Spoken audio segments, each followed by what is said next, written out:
ইসলামের মৌলিক ভিত্তি খুঁটি কয়টি? 5টি। জানেন আলহামদুলিল্লাহ। প্রথম নাম্বার কি? হ্যাঁ, কালেমা। আলহামদুলিল্লাহ, জানেন। তাহলে দ্বিতীয়তে কি? নামাজ। তৃতীয়তে কি? তারপরে কি? মাশাআল্লাহ। তারপরে বড়রা না পারলেও বাচ্চারা কিন্তু অ্যাক্টিভ, কারণ মাদ্রাসায় পড়ছে তো।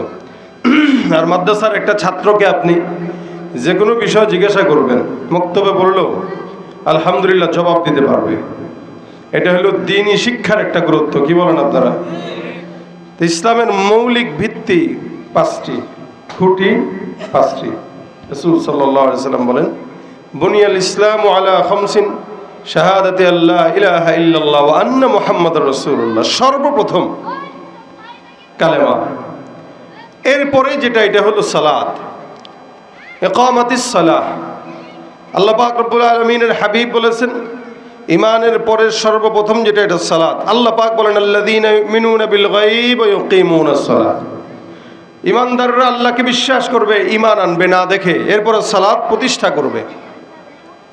ইসলামের মৌলিক ভিত্তি 5টির যে কোনো একটি যদি না থাকে, যেমন আপনাদের এখানে এই মঞ্চ সাজালেন, বাঁশ দিয়া প্যান্ডেল টাঙালেন, যে কোনো একটা বাঁশ যদি খুলে যায় তো উপরে সামিয়ানা টিকবে না, পড়ে যাবে।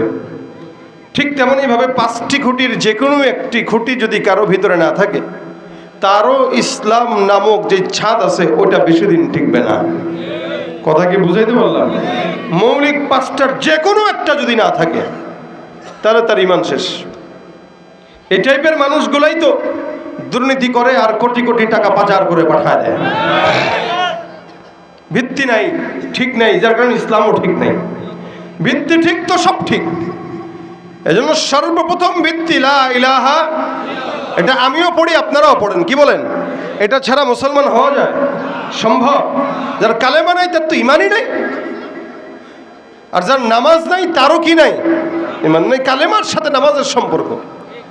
সর্বপ্রথম কালেমা লা ইলাহা ইল্লাল্লাহ, আল্লাহ ছাড়া কেউ নেই, এটার উপর বিশ্বাস করা।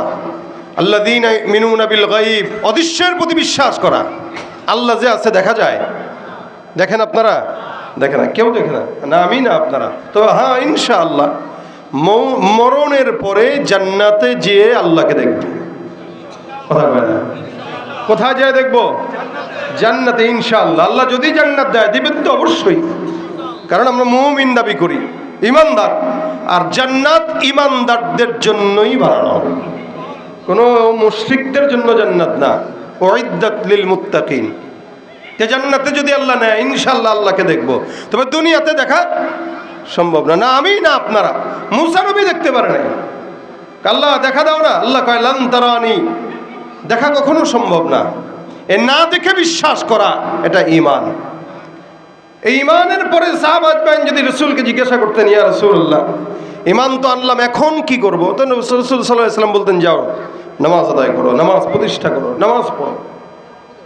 আল্লাহ পাক রব্বুল আলামিন ইসলামের অনেক বড় একটা বিধান সালাত। এই কারণে রাসূল বলেন একটা ঈমানদার মানুষের অনেক কিছুর হিসাব নেওয়া হবে।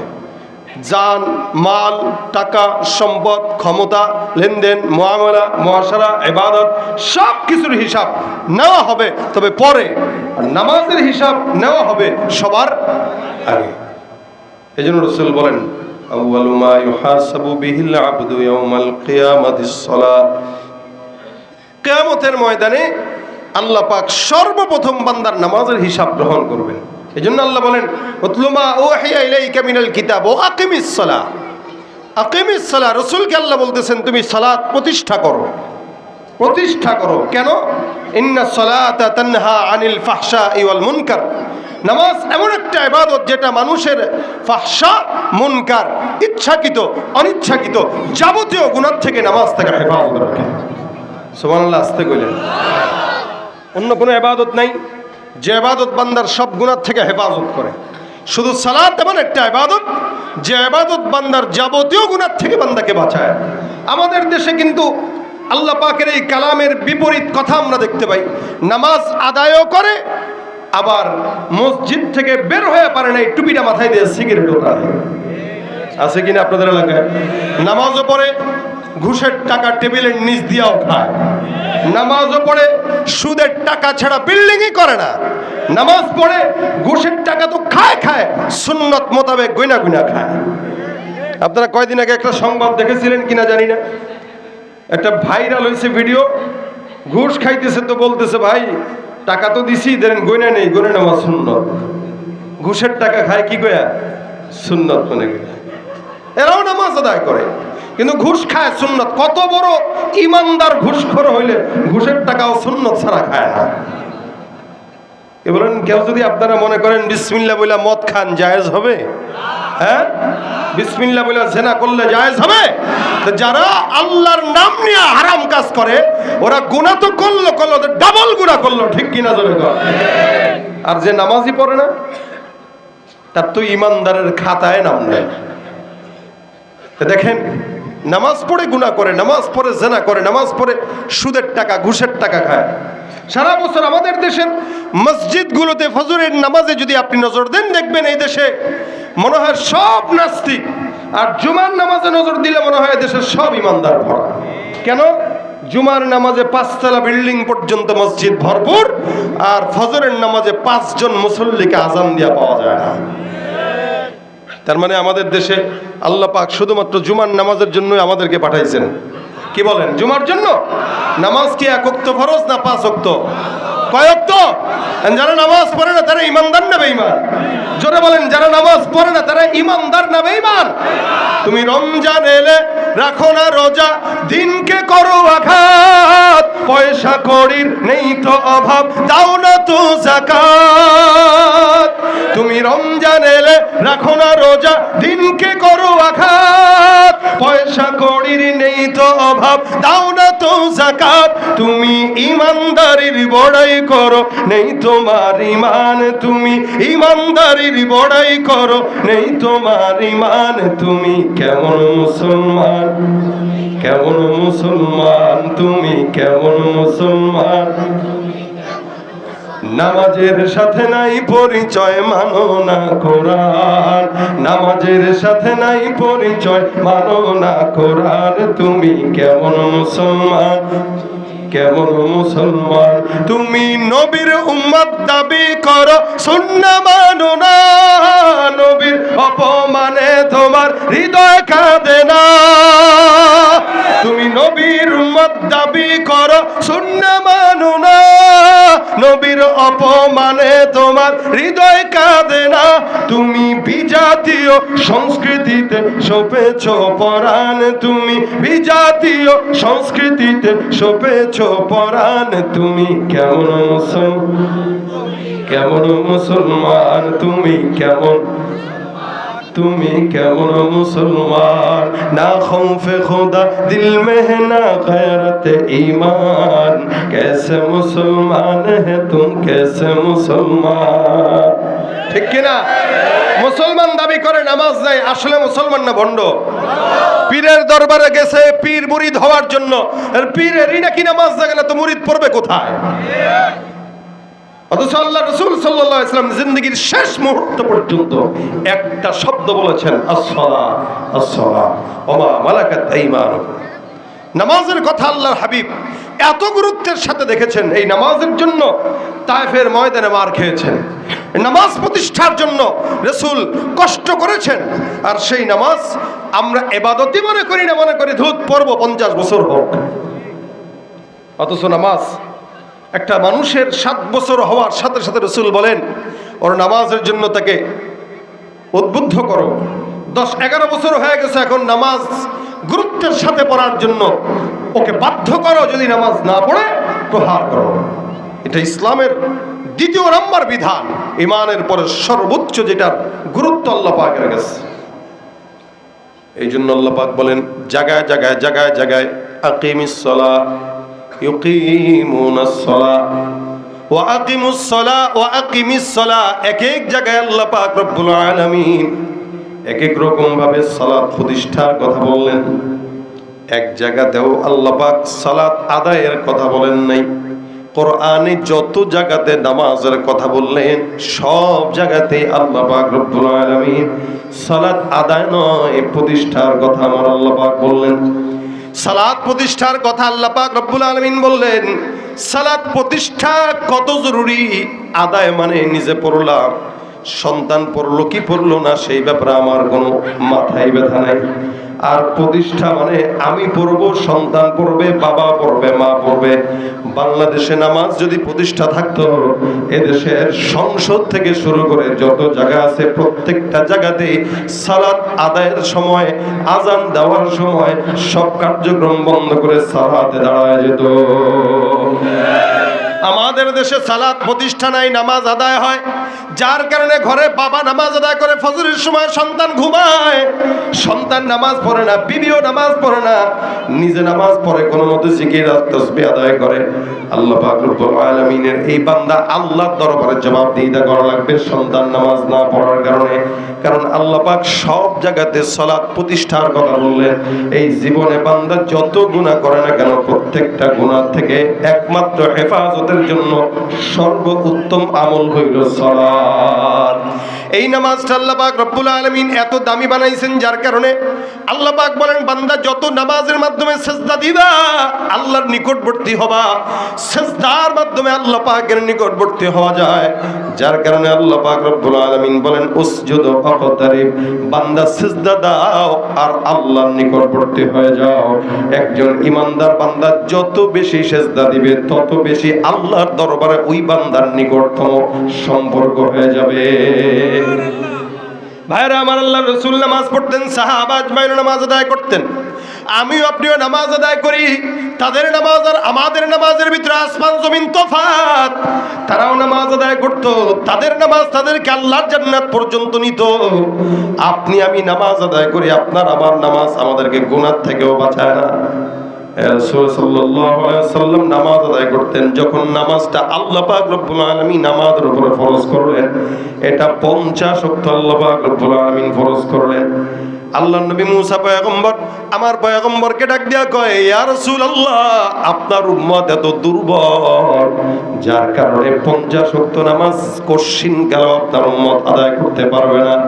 রাসূল বারবার যে আল্লাহর দরবারে এটা কমাইতে 5 ওয়াক্ত নিয়ে আসলেন।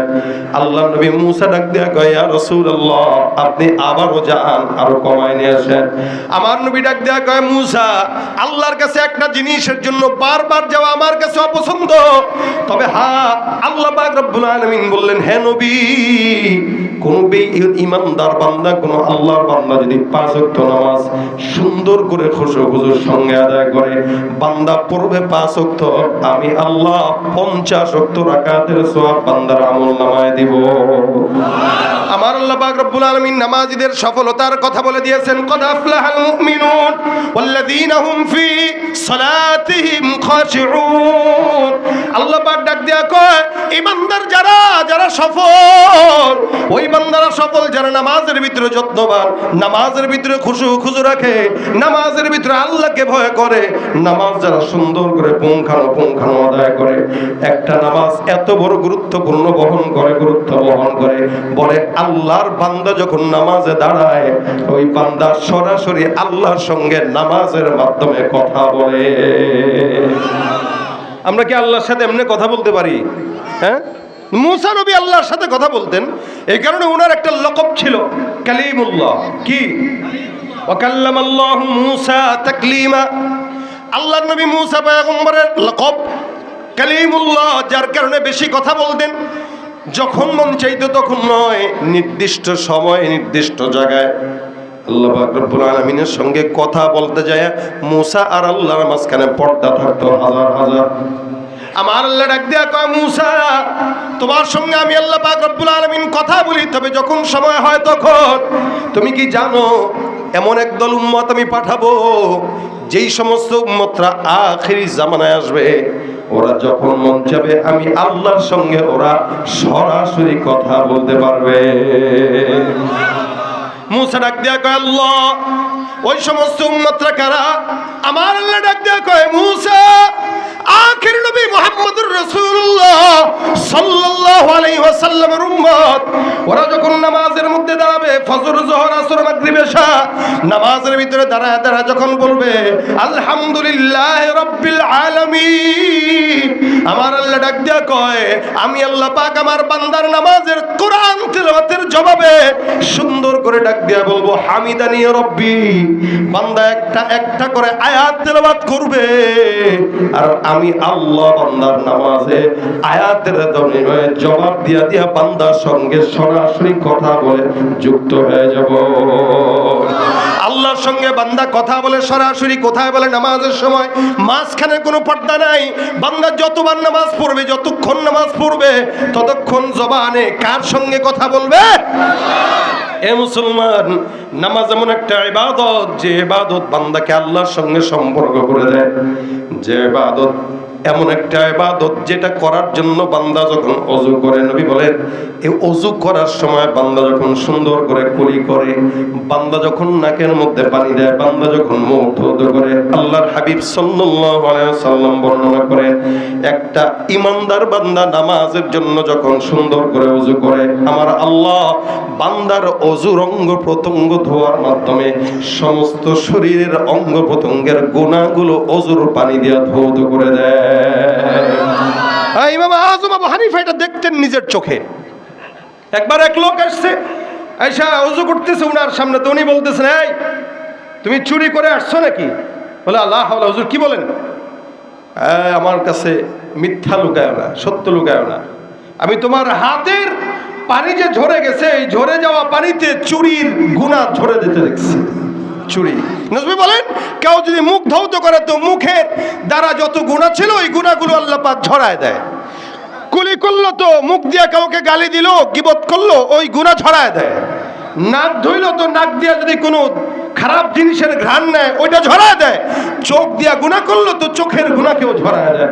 আর নামাজ যখন পড়ে তো আল্লাহ পাক বলেন সীমাহুম ফি বুজুহিহিম মিন আসারিস সুজুদ, বান্দার কপালে আল্লাহ সিজদার নূর চমকায় দেয়। সুবহানাল্লাহ।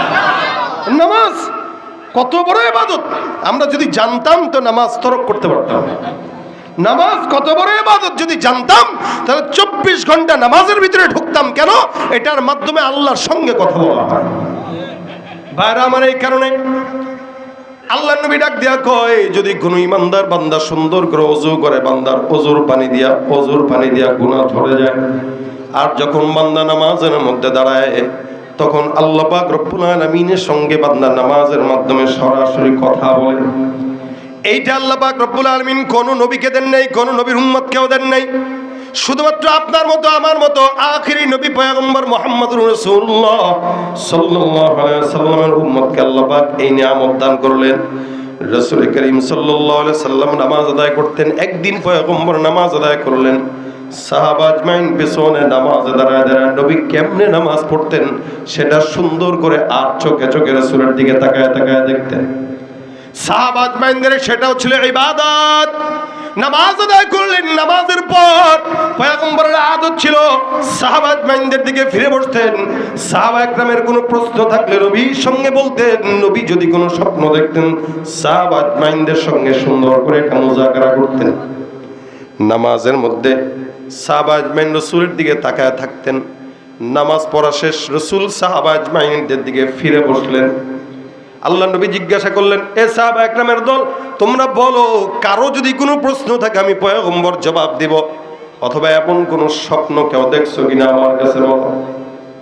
সাহাবা আজমাইন একজন ডাক দিয়া কয়, রাসূলুল্লাহ আপনাকে নামাজের ভিতরে একটা কাজ করতে দেখলাম, যেই কাজটা কেন করছেন আমার দিল বড় জানতে চায়। নবী বলেন, কি দেখলা, কি প্রশ্ন বলো আমার কাছে, আমি জবাব দিব। সাহাবী ডাক দিয়া কয়, রাসূলুল্লাহ নামাজের মধ্যে আপনাকে কি যেন খাওয়ার জন্য দেখলাম। বলে কেমনে? দেখলাম মুখটা একবার সামনে বাড়াইতেছেন আবার পিছনে নেন। নবী আমার ডাক দিয়া বলে, তুমি কিভাবে বুঝলা? সাহাবী বলে, ইয়া রাসূলুল্লাহ বিতাহরিকি লিহিয়া, দাড়ি মোবারক নড়াচড়া করতো। আপনার দাড়ি একবার সামনে যায়, একবার জবান সামনে যায়, আপনার দাড়ি মোবারক নড়াচড়ার মাধ্যমে আমরা বুঝলাম। রাসূল ডাক দিয়া কয়, হ্যাঁ হ্যাঁ তুমি যা দেখছো সত্য দেখেছো। আমি যখন নামাজের মধ্যে দাঁড়াইলাম, আল্লাহর কসম, নামাজের হালতে আল্লাহ পাক আমার চোখের সামনে জান্নাতের আঙ্গুরের থোকাগুলো আমার নামাজের চোখের সামনে তুলে ধরেছে। নবী আমার ডাক দিয়া কয়, নামাজের ভিতরে আল্লাহ পাক জান্নাতের নিয়ামত তুলে ধরছে। আমি ভাবলাম একবার নিব মুখে, আরেকবার বলি না না এটা জান্নাতের নিয়ামত, যার কারণে একবার সামনে আগায় আরেকবার পিছনে যায়। আল্লাহর নবী সাল্লাল্লাহু আলাইহি সাল্লাম নামাজের মধ্যে জান্নাতের নিয়ামত দেখতেন। আর আমাদের নামাজের ভিতরে মসজিদের যত সামনে ক্যালেন্ডার থাকে সব ক্যালেন্ডার 10 বার পড়া হয়ে যায়। কি বলেন?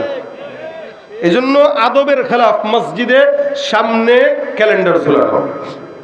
অনেকে তো আছে মোটামুটি মেহরাবের এদিক দিয়ে দুই পাশে কাবার কি দেয়, এটাকে ওই মিনার দিয়া দেয় অথবা বাইতুল্লাহর ছবি দিয়া দেয়। কেন? কারণ নামাজের ভিতরে যেন একটু খুশু খুশু আসে, এই কারণে কাবার দিকে তাকায় নামাজ পড়ি। কাবার তো যাইতে পারবো না, একটু ফিল নেই, যাইতে পারবেন না, বাহাউদ্দিন সাহেবের সাথে যোগাযোগ করেন। কি বলেন? আরে বাইতুল্লাহর বরাবর থাকলেও তো বাইতুল্লাহর দিকে তাকায় নামাজ পড়া নিষেধ। নামাজে তাকানোর জন্য জায়গা আছে, সেখানে তাকাবেন। আর সে এলাকার মসজিদের মুসল্লি টাইলসের দিকে তাকায়, কাহারে কাবা দেখতেছি আর নামাজ পড়তেছি। বেয়াকল, কোনটা ইবাদত কোনটা গুনাহ এটাই বুঝে না। বুঝবে কেমনে? দিনের জ্ঞান তো নাই, জাহেল। যত সময় যাচ্ছে জাহালাত বাড়তেছে, জাহালাতের বোঝা বাড়তেছে। নামাজের দিকে নজর থাকবে কোথায়? কোথায়? নিচে সিজদার জায়গায়। নামাজের ভিতরে ক্যালেন্ডার পড়ে সুন্দর করে দিয়ে রাখছে, তেলাওয়াত শুরু করে দিয়েছে, আলহামদুলিল্লাহ রাব্বিল আলামিন আর রহমানির রহিম মালিকি ইয়াউমিদ্দিন ইয়াকা না'বুদু ওয়া ইয়াকা নাস্তাঈন। এবার হুট করে নামাজের ভিতরে নজর চলে গেছে কি মরহুম নাকি মহরউদ্দিন জামে মসজিদে, দেখতেছে মহরউদ্দিন জামে মসজিদের নামাজের সময় সূচি। দেখি ফজরের নামাজটা কয়টায় রে? নামাজের ভিতরে নামাজের টাইম দেখতেছে। আবার কিছুক্ষণ তেলাওয়াত করে আলাম তারা কাইফা ফালা রাব্বুকা বিআসহাবিল ফিল, এদিকে তাকায় দেখে ওরে লাল বাতি জ্বলাকালীন সুন্নতের নিয়ত করা নিষেধ। এখন হারে সুন্নত তো নিয়ত করে ফেললাম, এখন কি হবে? নামাজের ভিতরে সুন্নতের টেনশন, সব তো সামনে তার। আবার দ্বিতীয় রাকাতে সুন্দর করে তেলাওয়াত করতেছে হঠাৎ করে তাকায় দেখে পাশে দেয়ালের ভিতরে লেখা নামাজের মধ্যে মোবাইল ফোন বন্ধ করুন। এবার পকেটে গেছে হাত, হাই হাই মোবাইল তো খোলা। এগুলো হয় কি হয় না? এক নামাজে যদি এত কাহিনী হয়, নামাজ কেমনে শুদ্ধ হয়? কোন এই কারণেই তো নামাজ পড়ে বের হয় আবার সিগারেট ধরায়। নামাজে খুশু খুশু নাই। দোকানে চারটা দোকান আছে বাজারে, সুন্দর করে 4 রাকাত এশার নামাজের মধ্যে দাঁড়ায় চারটা দোকানের হিসাব মিলায়। আরে প্রথম দোকানে এই সেই। আবার রাজনৈতিক নেতা যারা, তারা নামাজের মধ্যে দাঁড়ায় ভোটের হিসাব মিলায়, কোন জায়গায় গেলে ভোট পাওয়া যাবে, কোন হুজুরের কাছে গেলে ভোট পাওয়া যাবে। এই জন্য দেখবেন আমাদের দেশের রাজনৈতিক নেতারা সারা বছর নামাজের খবর নাই, কিন্তু নির্বাচনের আগে সব আল্লাহওয়ালা বুজুর্গ হয়। বড় গলায় কয় কথা, রাতারাতি হয় নেতা। বড় গলায় কয় কথা, রাতারাতি হয় নেতা। আকাম কুকাম সব করিয়া গড়ে নেতায় আস্তানা। আসলে সব পেট পূজা আর ভোটটা নেয়ার বাহানা। এটা কিন্তু আসলে নামাজ না, ভোট নেওয়ার ধান্দা। কথা কয় না? সুতরাং নামাজ ভোট নেওয়ার ধান্দা করলে ভোট পাবেন, আল্লাহর জান্নাত পাবেন না। নামাজ ব্যবসার ধান্দায় করলে ব্যবসা হবে, আল্লাহর জান্নাত হবে না। নবী বলেন মিফতাহুল জান্নাতিস সালাত। নামাজ এটা বেহেশতের চাবি। কিসের চাবি? জোরে কোন কিসের চাবি? আচ্ছা, চাবি একটা তালা একটা দোকানে লাগাইলেন, ভিন্ন একটা চাবি নিয়ে সারাদিন গুতাইলে তালা নষ্ট হবে, মাকিন খুলবে? আল্লাহর নবী বলেন জান্নাতের চাবি হইল নামাজ। এই নামাজের জন্য, নামাজটা যেহেতু নামাজ জান্নাতের তালা লেগে গেছে, এখন নামাজটা চাবি রেডি করে সুন্দর করে তালা খোলার জন্য যাবা। যে কোনো নামাজ নিয়ে গেলে জান্নাতের তালা খুলবে না। ঘুষের নামাজ নিয়ে গেলে জান্নাতের তালা খুলবে না। রাজনীতির নামাজ নিয়ে গেলে জান্নাতের তালা খুলবে না। যেই নামাজ জান্নাতের উপযোগী, ওই চাবিটা যখন নিবা তালায় গোতা দেওয়া দরকার নাই, সাথে সাথেই খুলে যাবে। আর নামাজ যেরকম আপনার জান্নাতও যেরকম। এই কারণে ভাইরা আমার, নামাজের জন্য খুশু খুশু আল্লাহ বলেন ওয়াল্লাযীনা হুম ফী সালাতিহিম খাশিউন, নামাজে যারা ভয় করে, আল্লাহর দিকে মনোযোগ হয়, ওরাই মুমিন। জমিনের মধ্যে নামাজ যদি কোনো বান্দা করে, ওই বান্দা কোনোদিন ঘুষ খাইতে পারে না। যেই বান্দার নামাজ ঠিক, ওই বান্দা কোনোদিন জায়গা জমি নিয়ে দ্বন্দ্ব করতে পারে না। যেই বান্দার নামাজ ঠিক, ওই বান্দা কাউকে ঠকাইতে পারে না। যেই বান্দার নামাজ ঠিক, ওই বান্দা কোনোদিন জিনা করতে পারে না। যেই বান্দার নামাজ ঠিক, মদের দিকে হাত বাড়াইতে পারে না। অর্থাৎ নামাজ এমন একটা ইবাদত, যত গুনাহ আছে ফাহশা আর মুনকার, সব গুনাহ থেকে নামাজ বান্দাকে হেফাজত রেখে ইমানদার বানায় দেয়। সুবহানাল্লাহ। ভাইরা আমার, এই কারণে নামাজটা সুন্দর করা চাই, নামাজ খুশু খুজুর সঙ্গে করা চাই, নামাজ আল্লাহর জন্য করা চাই। কেমনে করবা? কুল ইন্না সলাতি ওয়া নুসুকি, আল্লাহ ডাক দেয়া রাসূল আপনি বলে দেন, নামাজ যারা পড়বে এই নিয়তেই যেন পড়ে, নিশ্চয়ই নামাজ আমার জন্য, কোরবানি আমার জন্য, আমার হায়াত, আমার নামাজ, আমার কোরবানি, আমার জান, আমার মাল, এই সমস্ত কিছু যা কিছু আছে সব কার জন্য? আল্লাহর জন্য, আল্লাহর জন্য। এই জন্য নামাজটা খুশু খুজুর সঙ্গে পড়া, নামাজের ভিতরে দোকানের চিন্তা না করা। কত রকম নামাজে যে আমরা দেখি সমাজে, মসজিদে নামাজে নিয়ে একটা 150 টাকার জুতা নিয়ে 14 বার নামাজের দিকে তাকায়। অথচ আবু তালহা রাদিয়াল্লাহু তাআলা আনহু একজন রাসূলের সাহাবী, ওনার বিশাল বড় বাগান ছিল, অনেক বড় বাগান। এই বাগানে সৌদিতে যারা গেছেন মাজরা, এখন যে মাজরা দেখেন এগুলো তো ছোট ছোট, সাহাবীদের এক একটা মাজরা ছিল কয়েক কিলোমিটার ধরে ধরে এক একটা মাজরা। এই বাগানের ভিতরে উনি একদিন নামাজে দাঁড়াইলেন। আবু তালহা রাদিয়াল্লাহু তাআলা আনহু কয়, নামাজের ভিতরে আমি দেখলাম আমার বাগানের মধ্যে একটা পাখি ঢুকলো। এত এত গাছ, গাছের কারণে পাখিটা ঢোকার রাস্তা পেল, লেকিন বের হওয়ার রাস্তা পায় না। ঢুকলো ঠিকই, বের হইতে পারে না। আমার নামাজের ভিতরে পাখির দিকে নজর গেল, তাকায় রইলাম, এত চমৎকার দৃশ্য, একটা সুন্দর পাখি বাগানের মধ্যে ঢুকছে কিন্তু রাস্তা খুঁজে পায় না। একবার এই ডালে, আরেকবার ওই ডালে যায়। নামাজের খুশু খুশু আমার সম্পূর্ণ নষ্ট হয়ে গেল, আমার টেরও পাইলাম না। নামাজের ভিতরে আমি হঠাৎ করে যখন চিন্তা করলাম আমার নামাজ নষ্ট করার জন্য এতটুকু একটা পাখি যথেষ্ট, যার কারণে আমি দ্রুততার সঙ্গে নামাজ করে মধ্যে শেষ করলাম। মাথার ভিতরে বারবার পীড়া দেয়, হায় হায়, একটা নামাজের মধ্যে আল্লাহর সঙ্গে কথা বলার হালতে ছোট্ট একটা পাখির কারণে আমি ভুলে গেলাম। নবীর কাছে রওনা হয়ে গেছে, যা ডাক দেয়া বলেন, ইয়া রাসূলুল্লাহ, নামাজের ভিতরে আমি নামাজে দাঁড়াইলাম, আমার বাগানের ভিতরে একটা পাখি ঢুকলো। ইয়া রাসূলুল্লাহ, পাখিটা বের হইতে পারে না, যার কারণে নামাজের ভিতরে একবার পাখির দিকে তাকাই, একবার গাছের দিকে তাকাই, একবার গাছের দিকে তাকাই, আরেকবার পাখির দিকে নজর দেই। পয়গম্বর, আল্লাহর কসম, এই পাখিটা আর বাগানটা দুজন মিলে আমার খুশু খুশু নষ্ট করে দিল। নবী আমার, আমি তো নামাজে আল্লাহর সঙ্গে কথা বলার জন্য দাঁড়াইছি, কিন্তু আল্লাহ পাক রব্বুল আলামিনের নামাজে থাকা অবস্থায় পাখির কারণে আমার খুশু খুশু নষ্ট হয়। ইয়া রাসূলুল্লাহ, আমার রাগ হয়ে গেছে। যেই জিনিস, যেই সম্পদ, যেই বাগান আমার মাওলা আর আমার মাঝখানে অন্তরায় সৃষ্টি করে আল্লাহর নবী, ওই জিনিস আমি আমার দায়িত্বে রাখতে চাই না। ইয়া রাসূলুল্লাহ, এই গাছটা, যেই গাছের ভিতরে এত এত গাছ, এত এত বাগানের ভিতরে এত গাছ, যেই বাগানের ভিতরে এত গাছ আর যেই গাছের কারণে পাখি ঢুকলো, আর যেই পাখি ঢুকার পর বের হওয়ার রাস্তা পায় না, ইয়া রাসূলুল্লাহ, যেই বাগান আমার নামাজের খুশু খুশু নষ্ট করে দেয়, আল্লাহর রাসূল, ওই বাগানটা আমি আপনার জন্য, ইসলামের জন্য আপনার কাছে আল্লাহর রাস্তে দান করে দিলাম। যেই বাগানের কারণে তার নামাজ ক্ষতি হয়েছে, নবী, আমি বাগানই রাখতে চাই না, নিয়ে যান, যান, এটা দান করে দিয়েন। নবীর কাছে বাগানকে সুপর্দ করে দেয়। কেন? নামাজের খুশু খুশু নষ্ট হবার কারণে। আর আমরা 150 টাকার জুতার দিকে 14 বার তাকাই, মোবাইল সামনে রেখে 14 বার তাকাই। আরে আমাদের নামাজ জান্নাতের চাবি, কোশ্চেন কালেও তো হওয়ার সম্ভাবনা থাকে না। সাহাবা আজমাইন নামাজের ভিতরে তীর বের করে ফেলতো, টের পাইতো না। তীর ঢুকে গেছে যুদ্ধের ময়দানে, নামাজে দাঁড়ায় গেছে, সুন্দর করে টান দিয়া বের করে নেয়। নামাজের পর জিজ্ঞাসা করলো, তোমার তীর কোথায়? সাহাবী ডাক দিয়া কয়, জানি না কি হইল, আমি আমার রবের দরবারে সিজদায় পড়ে গেলাম, তোমরা কখন কি করলে আমি টেরও পাই নাই। আল্লাহ নবী সাল্লাল্লাহু আলাইহি সাল্লামের সাহাবা একরাম ডাক দিয়া কয়, তুমি নামাজের মধ্যে যখন দাঁড়াইলা আমরা সকলে মিলে টান দিয়া তীর বের করে ফেললাম। নামাজের মধ্যে তীর বের করা হয়ে যায়, লেকিন সাহাবা বাইন নামাজের মধ্যে টের পায় না। কেন? বলে তারা নামাজে দাঁড়াইতো যখন তখন সরাসরি মাওলার সঙ্গে কথা বলার আনন্দ অনুভব করত। এটা ছিল তাদের নামাজ। আর আমাদের নামাজ তাদের নামাজ আসমান আর জমিন তফাৎ। যার কারণে নামাজই আছে ঘুষখোর কম হয় না, নামাজই আছে সুদখোর বন্ধ হয় না, নামাজই আছে জেনাকারী বন্ধ হয় না, নামাজই আছে গুনাহ বন্ধ হয় না। যদি নামাজ ঠিক হইতো সমাজের 100% গুনাহ কমে যেত, 100% গুনাহ কমে যেত। কিছু মানুষ তো যে নামাজের ভিতরে যারা তামাশা করে, তামাশা। আমরা তো সারা দেশে নামাজ পড়ি, কত রকম নামাজই যে দেখি ভাই।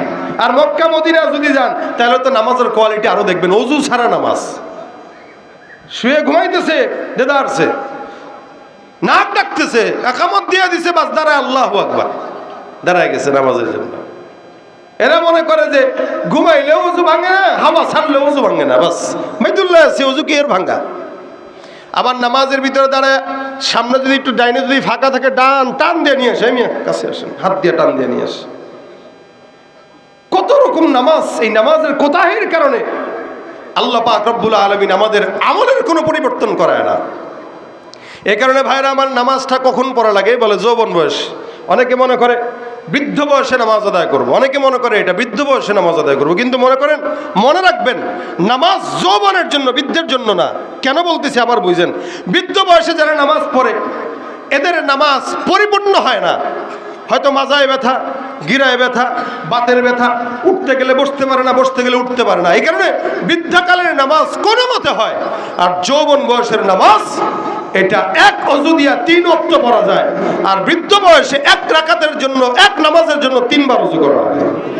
কি বলেন আপনারা? একটা বুড়ারে আপনি পানি চেপে দিবেন, দেখবেন 1 অজুর জন্য 3 বার পানি নেওয়া লাগতেছে।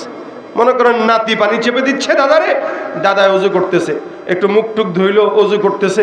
এর ভিতরে যখন নাকি হাতটা ধুইতে যাবে, মাথা মাছে করতে গেছে, ফুস অজু শেষ।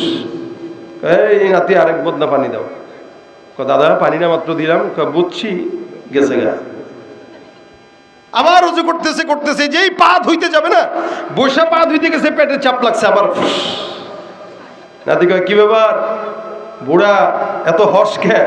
তোরও হর্ষ হবে, বয়স বেশি হয়ে গেছে, যে কোনো সময় অজু চলে যেতে পারে। আর যৌবন বয়সে আসরের নামাজ পড়বেন, এসা পর্যন্ত অজু ইজি রাখা যায়, কোনো সমস্যা হয় না। যৌবন বয়সে নামাজ রুকু থেকে সিজদা টাস টাস করে উঠা যায়। আর বুড়া বয়সে কোনো মতে নামে, কোনো মতে উঠে। এ কারণেই তো আল্লাহ পাক রব্বুল আলামিনের হাবিব বলেন, কলবুহু মুআল্লাকুন বিল মাসাজিদ। 7 প্রকার মানুষকে আল্লাহ পাক আরশের নিচে ছায়া দিবে।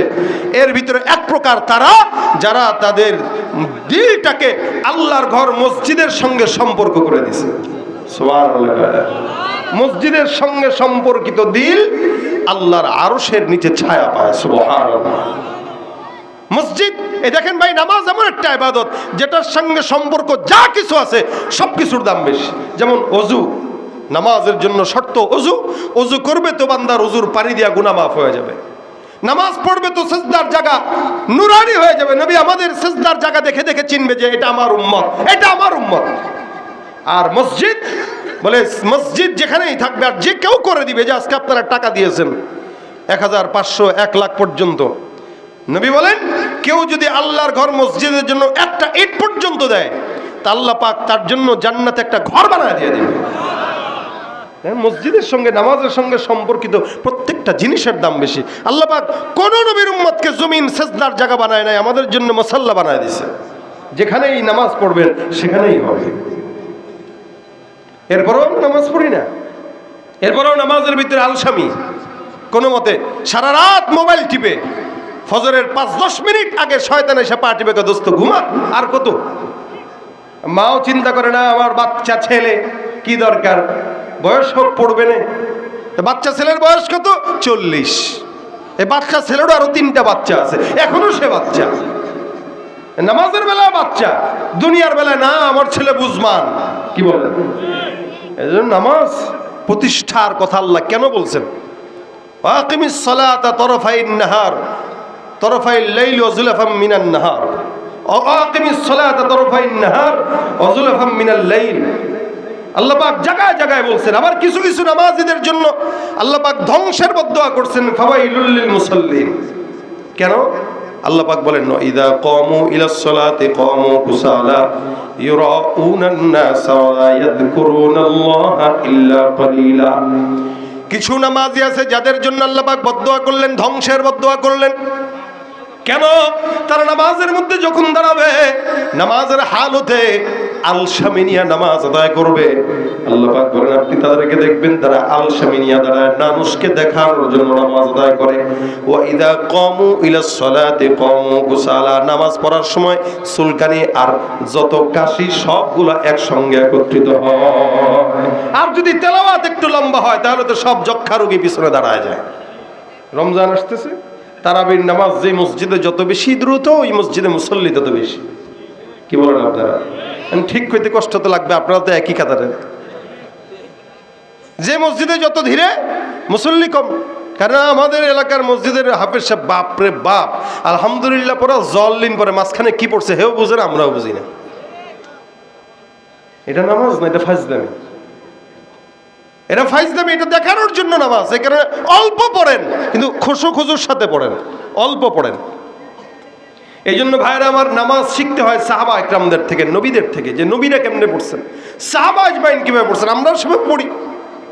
ইনশাআল্লাহ নামাজ যার ঠিক তার ঈমান ঠিক, নামাজ যার ঠিক তার আমলও ঠিক, তার সব ঠিক। আর যার নামাজ ঠিক নেই তার না ঈমান, না দুনিয়া, না আখিরাত, কোনো কিছু ঠিক নেই। নামাজ ঈমান। অনেকে বলে আমরা পীরের মুরিদ, আমাদের ঈমান ঠিক আছে। তো নামাজ নেই, তোর ঈমান কেমনে ঠিক থাকে? তার মানে ঈমান আর কুফরির ভিতরে পার্থক্য হইল সালাত। রাসূল বলেছেন এটা, ঈমান আর কুফরির ভিতরে পার্থক্য হইল সালাত। আর মুনাফিক যারা, এরা ফজর নামাজ পড়ে না, এশার নামাজ পড়ে না। মুনাফিকদের দেখবেন এই কারণে ফজরের নামাজের সময় আবহাওয়াটা এত চমৎকার থাকে, দেখলেই ভালো লাগে। ফজরের আবহাওয়াটা পবিত্র পরিচ্ছন্ন। কেন? ফজরের সময় কোনো মুনাফিকের নিঃশ্বাস এই জমিনে থাকে না, শুধু ইমানদাররাই সজাগ থাকে। এই কারণে ফজরের নামাজটাও সুন্দর। এই জন্য স্বামীদের উচিত বিবিদেরকে ফজরের সময় জাগায় দেওয়া, বিবিদের উচিত স্বামীদেরকে ফজরের সময় জাগায় দেওয়া। কারণ একজন একজনের পোশাক। জান্নাতে আমি একা কেন যাব, তোমাকেও নিয়ে যাব। কি বলেন? তা তোমাকে যদি নিতে চাই, তুমি নামাজ পড়ো, আমিও পড়লাম, তুমিও পড়ো। বিবিরা স্বামীদেরকে পড়ায় দিবে, এটার জন্য কেউ যদি পানিও ছিটায় দেয় সব হবে। কি বলেন? এই জন্য নামাজের নিয়ত করেন। সালাত এটা অনেক বড় একটা আমল, শুধু অনেক বড় না, এটা ঈমান আর কুফরির প্রশ্ন। ঈমান আর কুফরির প্রশ্ন। আমাদের সালাত যেন আল্লাহর জন্য হয়। কিভাবে নামাজ পড়বেন? লোক দেখানোর জন্য, ভোট পাওয়ার জন্য, নাকি আল্লাহর জন্য? রাসূল সাল্লাল্লাহু আলাইহি ওয়াসাল্লাম শিখাইছেন, আনতা আবুদাল্লাহা কাআন্নাকা তারা ফা ইল্লাম তাকুন তারাহু ফা ইন্নাহু ইয়ারাক। এমন ভাবে নামাজ আদায় করো, রাসূল বলেন, যাতে করে তুমি তোমার মাওলাকে দেখো। আর যদি তুমি তোমার মাওলাকে না দেখো, এমন ভাবে নামাজ আদায় করো যেন মাওলায় তোমাকে নামাজে দেখে। কে দেখবে? আল্লাহ দেখবে। আমি নামাজে দাঁড়াইছি কারো ভোট পাওয়ার জন্য না, কাউকে দেখানোর জন্য না, আল্লাহকে দেখানোর জন্য। খালাস, এতটুকুই নামাজ। অল্প পড়েন, নাজাতের জন্য যথেষ্ট হয়ে যাবে। পড়ছেন ঠিকই, দুনিয়ার সব মানুষ দেখতেছে, সব মানুষের টেনশন, সব কিছু নামাজের ভিতরে আমাদের হয়। যখন আসবে তখন ভাববেন যে আমি আল্লাহর সামনে দাঁড়াইছি। এই জন্য নামাজ পড়বেন যখন আমরা আমাদের ওস্তাদদেরকে দেখেছি, এটা আমল। আমাদের ওস্তাদরা আমাদের আকাবিরদের থেকে দেখেছে, নামাজের সময় আতর টাতর মেখে সুন্দর করে দাঁড়ায়। কেন? বলে আল্লাহর সামনে দাঁড়াইতেছে। আপনি একটা প্রধানমন্ত্রী, একটা এমপি চেয়ারম্যানের সামনে যাইতে গেলে পারফিউম 14 বার মেরে যান মিয়া, আর সেখানে আল্লাহর সামনে দাঁড়াইতেছেন। সিগারেটের ধোঁয়াটা মাত্র ছেড়ে মুখের ভিতরে গন্ধ নিয়ে এরপরে নামাজে দাঁড়াইছে। পান খাইছে জর্দা দিয়া ভইরা, এরপর জর্দার গন্ধ নিয়ে নামাজের ভিতরে দাঁড়াইছে। আল্লাহর কাম নাই খায়া দেয় আপনার এই নোংরা নামাজ আল্লাহ গ্রহণ করবেন? এই জন্য নামাজ যখন আদায় করবেন, দুনিয়ার মানুষের সামনে না, আল্লাহর সামনে দাঁড়াইতেছি, কথাটা আল্লাহর সাথে আমার হবে। সুতরাং আল্লাহর সামনে কিভাবে দাঁড়াবো? যেভাবে প্রধানমন্ত্রীর সামনে দাঁড়াই সেভাবে না, বরং তার চাইতেও ভালো হবে। পরিচ্ছন্ন হয়ে, আতর টাতর দিয়ে, সুন্দর করে আদবের সাথে আল্লাহর কাছে দাঁড়ায় চিন্তা করব, এই মুহূর্তে আমি আমার আল্লাহর সঙ্গে কথা বলবো, আমি আমার মালিকের সঙ্গে কথা বলবো নামাজের মাধ্যমে। আর এটা আমার জান্নাতের আমলের রাস্তা। এটা এই জন্য ভাইয়ের আমাদের আকাবির বুজুর্গানে দিনরা যখন নামাজ আদায় করতেন, এই হাজী ইমদাদুল্লাহ মুহাজিরি মক্কি রহমতুল্লাহ একটা ঘটনা, উনি যখন হিজরত করে মক্কায় আসেন তখন ওনার ঘরে একবার চুরি হইল। তো চুরি হওয়ার পরে উনি বলতেছেন আলহামদুলিল্লাহ। তো ওনার খাদেম বলতেছে, হুজুর ঘরে চুরি হলো, আপনি আলহামদুলিল্লাহ বললেন কেন? কারে এতদিন এই চুরি হওয়ার টেনশনে নামাজে দাঁড়াইলে খালি মনে হইতো চোর নাকি আবার ঢুকে। এখন চুরি হয়ে গেছে, ঘরের থেকে আর কিছু নেওয়ার নাই, আজকে থেকে মালিকের সঙ্গে প্রেম 100% হবে। এটা হইলো ওনাদের নামাজ, আল্লাহর সঙ্গে এখন প্রেম হবে একদম 100%। আমাদের তো আজান হয়ে যায়, আমাদের মসজিদে দৌড় দিয়েও ঢুকতে পারি না। এই জন্য আল্লাহ পাক বলেন, এই যখন আজান হয় বিশেষ করে জুমায়, আজানের সাথে সাথে ফাসআউ ইলা যিকরিল্লাহি ওয়া যারুল বাইত, কারণ আজানের মাধ্যমে বান্দাকে আল্লাহর ঘরে দাওয়াত দেওয়া হয়। কি বলেন? আজানের শব্দের মাধ্যমে আল্লাহর ঘরে বান্দাকে দাওয়াত দেওয়া হয়। ঘরটা কার ঘর? আল্লাহর। মেজবানকে আল্লাহ, মেজবানকে মেহমান কারা? আমরা। আল্লাহ মেজবান, কত বড় মালিক মেজবান হয়ে আপনাকে আমাকে 5 বার ডাকে, এরপর আমরা সাড়া দিই না। অথচ সাঈদ ইবনুল মুসাইয়িব রাহমাতুল্লাহ একজন বিখ্যাত তাবেঈ ছিলেন। উনি উনার জিন্দেগিতে কোনোদিন আজানের পরে মসজিদে যায় নাই, কোনোদিন না। আজানের আগে আগে মসজিদে ঢুকতো। এই আজানের ধ্বনি যখন হাইয়া আলাস সালাহ, এই নামাজের দিকে আসো, ডাকতেছেন কে? আল্লাহু আকবার। বেলাল রাদিয়াল্লাহু তাআলা আনহু আজান শিখায় গেছেন। আর বেলালের এই আজানের শব্দ আল্লাহ পাকের আরশ কুরসি সব জায়গায় পৌঁছতো। শুধু তাই না, হাদিসে ব্যাখ্যা গ্রন্থের ভিতরে আছে, বেলাল যখন আজান দিতেন, বেলালের আজান তখন তার মাইক ছিল না, কিন্তু বেলালের আজানের ধ্বনি মদিনা থেকে 9 মাইল দূর পর্যন্ত আওয়াজ যেত। 9 মাইল বেলালের আওয়াজ, 9 মাইল দূরে। এখন আমরা দিলে এখান থেকে এখানে যায় না, কিন্তু বেলালের ধ্বনি আল্লাহ পাক 9 মাইল এরিয়া জুড়ে শোনায় দিতেন আল্লাহ পাক। এটা ছিল বেলালের আজান। আজানের শব্দ হাইয়া, তো প্রথম তো হাইয়া আলাস সালাহ ছিল না। যখন ইসলামের যুগে আজান যখন হয় নাই, তখন সাহাবা একরামকে নিয়ে রসুল বসছেন, এই আজান কেমন হইতে পারে? কেউ হুজুর ঘন্টা বাজায় দেন, কেউ হুজুর একটু আগুন টাগুন জ্বালায় দিয়েন। রসুল কা না, এগুলো পছন্দ হয় না। সম্ভবত এক সাহাবী আব্দুল্লাহ ইবনে যায়েদ ইবনে আব্দুর রব্বি, সম্ভবত উনি ঘুমের ভিতরে স্বপ্ন দেখছেন, তাকে এক ফেরেশতা তাকে আজানের এই বাক্যগুলো শিখাই দিচ্ছে। উনি ঘুম থেকে উঠে দৌড় দিয়ে রসুলের কাছে যায়, হুজুর পাইছি। বলে কি পাইছো? আজানের শব্দ কি হবে? আমি স্বপ্নে পাইছি। নবী বলে শোনো। আল্লাহু আকবার করে আজানের সমস্ত শব্দগুলো শোনায় দিল। নবী বলে, হ্যাঁ এটা পছন্দ হয়েছে, এখন থেকে এই বাক্যেই আজান হবে। সুবহানাল্লাহ। আর আজানের জবাব দিলে কি হয়? অনেক মুফাসসিরিন একরাম বলেন, কেউ যদি আজানের জবাব দেয় দৈনিক 5 বার, আল্লাহ পাক তার দৈনিক 5 বার ঈমানকে নবায়ন করে দিবে।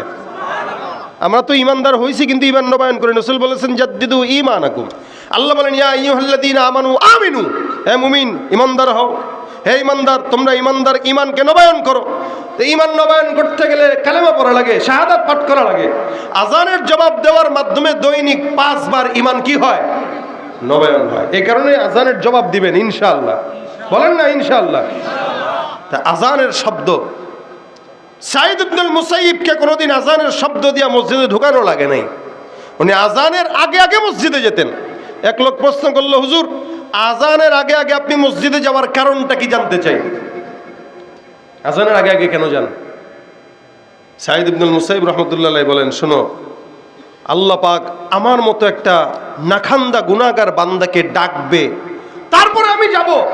এটা কেমনে হয়? অথচ আজানের শব্দের মাধ্যমে আল্লাহ তার বান্দাকে আদরের সাথে, মহব্বতের সাথে তার ঘরের ভিতরে ডাক দেয়। আমার মতো একটা নালায়েক বান্দাকে এত বড় মালিক ডেকে ডেকে তার ঘরে নেওয়া লাগবে, এটা আল্লাহর সঙ্গে বেয়াদবি ছাড়া কিচ্ছু না। এই কারণে আমি সাঈদ ইবনুল মুসাইয়িব আজানের শব্দ আমার কানে আসার আগে আগে মাওলার ঘরে দৌড় দিয়ে বসে থাকি। আর আমাদেরকে আজানের শব্দ হয়ে যায়, জামাত দাঁড়ায় যায়, রুকুতে চলে যায়, যাবো নে পড়বো নে। কবে পড়বা? 50 বছর হোক, তখন হায়াত শেষ হবে কখন বলা যায় না। এই কারণে সময় থাকতে নামাজের গুরুত্ব দেন। নামাজ, এই রমজান সামনে আসতেছে, নিয়ত করবেন এখন থেকে মুত্তাকি যদি হতে চাই, একটা ওয়াক্ত নামাজ আর ছাড়বো না, একটা ওয়াক্ত নামাজ ছাড়বো না। বিশেষ করে রমজানে অনেকে রোজা রাখে, নামাজ পড়ে না। যে ব্যক্তি রোজা রাখলো নামাজ পড়লো না, তার রোজা রাখা না রাখা সমান। কি বলেন? এই জন্য রমজানে ফজর, জোহর, আসর, মাগরিব, এশা, তারাবি সহ 5 ওয়াক্ত নামাজ বা জামাত আদায় করব ইনশাআল্লাহ। জোরে বলেন কি? প্রত্যেকটা ব্যক্তির জন্য এটা কর্তব্য, দায়িত্ব, ফরজ। এটা আমার উপরে নফল না, সুন্নত না, এটা কি? ফরজ। এই কারণে 5 ওয়াক্ত নামাজ এখন থেকে আদায় করব। মসজিদের মাহফিল, মসজিদে ফজরের নামাজের সময় যদি এখনো পর্যন্ত এক কাতার না ভরে, বুঝবেন আজকের মাহফিলে আপনাদের হেদায়েত হয় নাই। নামাজের বয়ান করলাম যেহেতু, আমি এসে দেখলাম মসজিদের মাহফিল, এই কারণে যাতে করে মসজিদে ফজরের নামাজটায় অন্তত 2 কাতার 3 কাতার মুসল্লি হয়। এক সময় মাহফিল হইতো রাত্রেবেলা ফজরের সময় মসজিদ ভরা লোক থাকতো, আর এখন মাহফিল হয় বক্তা নিজেই ওয়াজ করে কিন্তু নামাজ পড়ে না। এই জন্য আল্লাহ পাক বলনেওয়ালাদের আগে নামাজ পড়ার তৌফিক দান করুন, আর শূন্যওয়ালাদেরকেও আমল করার তৌফিক দান করুন। 5 ওয়াক্ত নামাজ বা জামাত আদায় করবেন তো ইনশাআল্লাহ। ইনশাআল্লাহ নামাজ আমাদের ঈমান, এটা মাথায় রাখবেন। যা কিছু করেন নামাজটা পড়বেন, নামাজ পড়বেন ইনশাআল্লাহ। ইচ্ছায় অনিচ্ছায় সব গুনাহ থেকে আল্লাহ হেফাজত করবেন। আল্লাহ পাক আমাদেরকে নামাজের গুরুত্ব হৃদয়ের ভিতরে ঢোকার তৌফিক দান করুন, বলেন আমিন। যদি নামাজ ঠিক হয়ে যায়, সমাজের অর্ধেক গুনাহ কমে যাবে, অর্ধেক গুনাহ। যাদের নামাজ ঠিক, এদের নামাজের কারণে অর্ধেক গুনাহ কমে যাবে। এই কারণে আমরা চাই নামাজটা আমাদের ঠিকঠাক নিজে পড়বো, সন্তানকে পড়াবো, বিবিকে পড়াবো, নিজের পরিবারকে পড়াবো, আহল যারা আছে এদেরকে পড়াবো, আশেপাশে যারা আছে এদেরকে দাওয়াত দিব ইনশাআল্লাহ। নামাজ একা না, এটা সম্মিলিত পড়ার আমল। নিজে একা পড়বো না, যাওয়ার সময় 2 জনকে বলবো ভাই চলো মসজিদে নামাজটার জন্য যাই। কেন নামাজ যদি না পড়েন এ তো মুসলমানের কাতারেই পড়ে না, সে বেঈমান, মুনাফিক, নালায়েক, নাখান্দা, জাহান্নামী। ঠিক কিনা জোরে কর? এই জন্য 5 ওয়াক্ত নামাজ পড়বো। কারা কারা হাত তুলে দেখায়? নারায়ে তাকবীর, নারায়ে লিল্লাহি তাকবীর। আল্লাহ আমাদেরকে 5 ওয়াক্ত নামাজ পড়ার তৌফিক দান করুন। এই হাতটা উঠাইছেন, নিয়ত করছেন, নিয়ত, এই নিয়তের বদৌলতে কাতাবাল্লাহু লাহু হাসানাতান কামিলা, পরিপূর্ণ সওয়াব লেখা হয়ে গেছে। যেহেতু সওয়াব পেয়ে গেছেন, এখন বাকি এটাকে আমলে নিজের জীবনে ঢুকাবেন। রমজান আসতেছে, একটা ওয়াক্ত যেন আমাদের 30 দিনে কাজা না হয়। ঘরের বিবিরা স্বামীদেরকে নামাজের ব্যাপারে গুরুত্ব দিবে বেশি। বিবি যদি না পড়ে তো স্বামী পড়বে কেমনে? এই কারণে স্বামী, কোনো বিবির যদি নামাজের কোতাহি থাকে তো স্বামী ধরায় দিবে, আর স্বামীর যদি থাকে তো স্ত্রী ধরায় দিবে। বকা দেখ, গালি দেখ, রাগ করুক, কষ্ট পাক, এই কষ্ট সাময়িক, কিন্তু চিরস্থায়ী জান্নাত রেডি হয়ে থাকবে ইনশাআল্লাহ। আল্লাহ আমাদের সকলকে তৌফিক দান করুক, আমিন। আজকের এই প্রোগ্রামে যা আলোচনা শুনছেন, প্রত্যেকটা আলোচনা ভুলে গেলেও টেনশন নাই, কিন্তু নামাজের এই আমলটা যদি আমরা বাসা পর্যন্ত নিতে পারি, আশা করা যায় কামিয়াব আছে। কি বলেন, ঠিক না? এজন্য ভাই, নামাজ ইবাদত, এই ইবাদতের পিছনে আমরা ছুটবো।